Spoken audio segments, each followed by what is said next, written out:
soft-study, ASMR. Now relax and let's begin. A researcher often wants to know whether one thing affects another thing.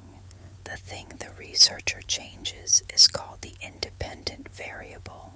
The thing the researcher measures is called the dependent variable. A simple memory trick is independent variable equals the possible cause. Dependent variable equals the possible effect. Here's an example.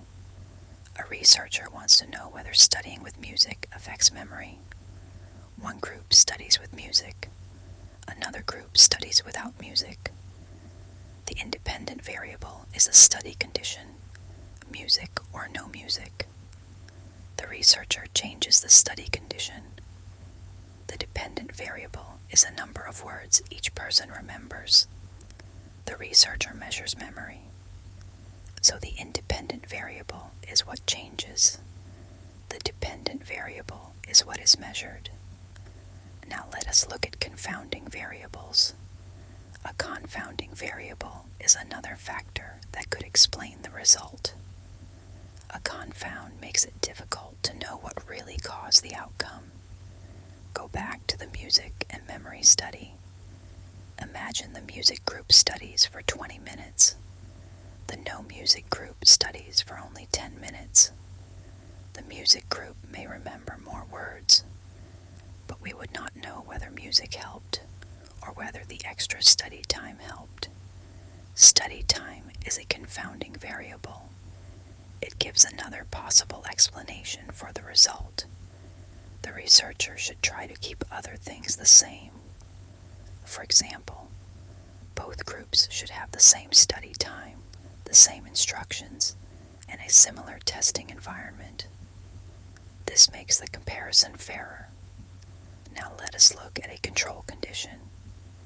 A control condition is the comparison condition. It helps the researcher understand what might happen without the new treatment or change. Imagine a researcher is testing a new anxiety treatment. One group receives the new treatment. The control group may receive no treatment, usual care, a placebo, a waiting list condition, or another treatment. A placebo looks like a treatment but does not contain the active treatment.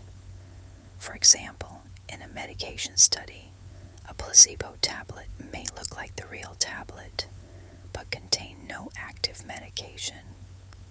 A waiting list control means participants do not receive the treatment straight away. They may receive it after the study.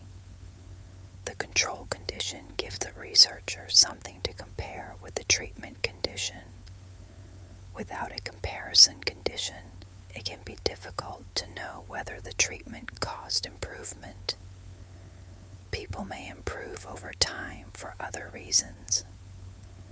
Now let us look at random allocation. Random allocation means participants are placed into groups by chance. The researcher does not personally choose who goes into each group. A computer, random number generator, or coin toss could be used. For example, imagine there are 40 participants. 20 are placed into a treatment group.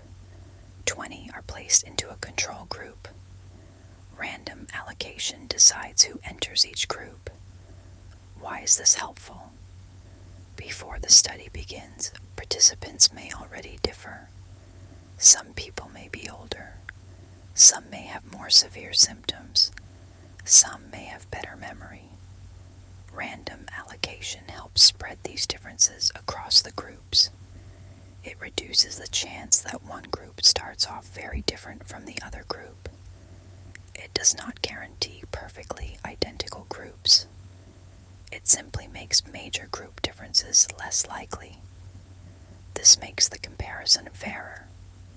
Here is an exam-style question. A researcher studies whether sleep affects memory. One group sleeps for 8 hours.